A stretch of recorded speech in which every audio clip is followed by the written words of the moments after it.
Hey everybody, it's Sam Culper from Forward Observer. Whether you're watching this on Forward Observer TV or listening to this on Forward Observer Radio, I just want to say first and foremost, thank you for watching, thank you for listening.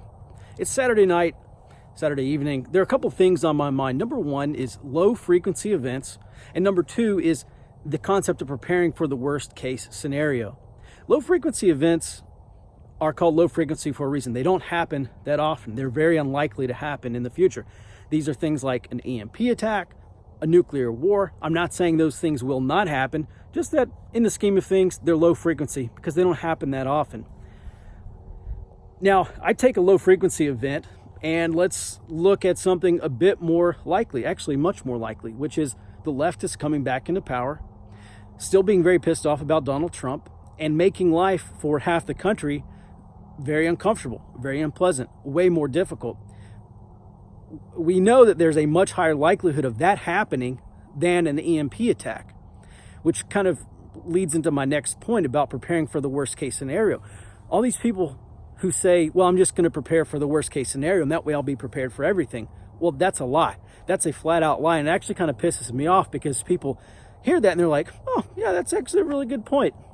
Well, it's a really bad point actually, because when we're talking about an EMP or talking about some 100% grid down worst case scenario, we're talking about not having to worry about the local economy because there won't be one. We're talking about not having to worry about local politics and the government because they won't have the capacity to operate. We're talking about not having to worry about critical infrastructure because it won't be operational.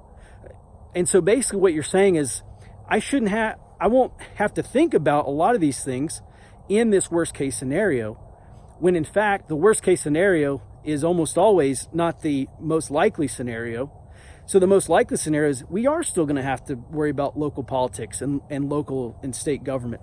We are still going to have to worry about a local economy. We are still going to have to worry about critical infrastructure. And so, the whole point of this is when you're preparing only for a low frequency event, when you're only preparing for the worst case scenario, you're leaving out critical aspects of true preparedness. You're leaving out critical aspects of day-to-day life, and you're basically saying, well, I'm not going to prepare for these things because they won't exist, when in all likelihood they will exist and they are going to affect you. Your local government is still going to affect you.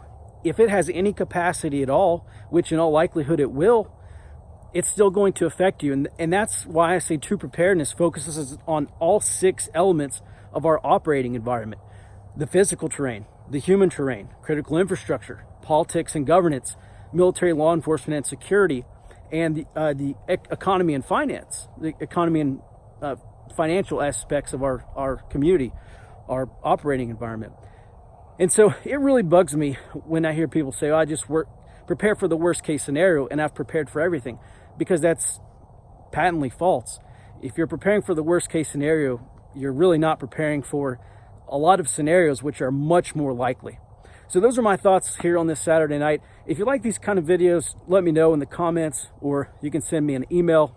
Definitely let me know, because these are way easier for me to shoot than preparing a real, a live video that takes a lot of editing, or preparing a podcast that takes a lot of editing.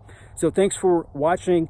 If you like what I have to say, do me a favor and like this video, subscribe to this channel, and also share it with your friends. If you don't like what I have to say, if you disagree, let me know in the comments, because I'd be interested in learning how I'm wrong, and I'm certainly willing to listen to people who have valid opinions. So thanks. I hope everyone has a good rest of the weekend, and I am out here.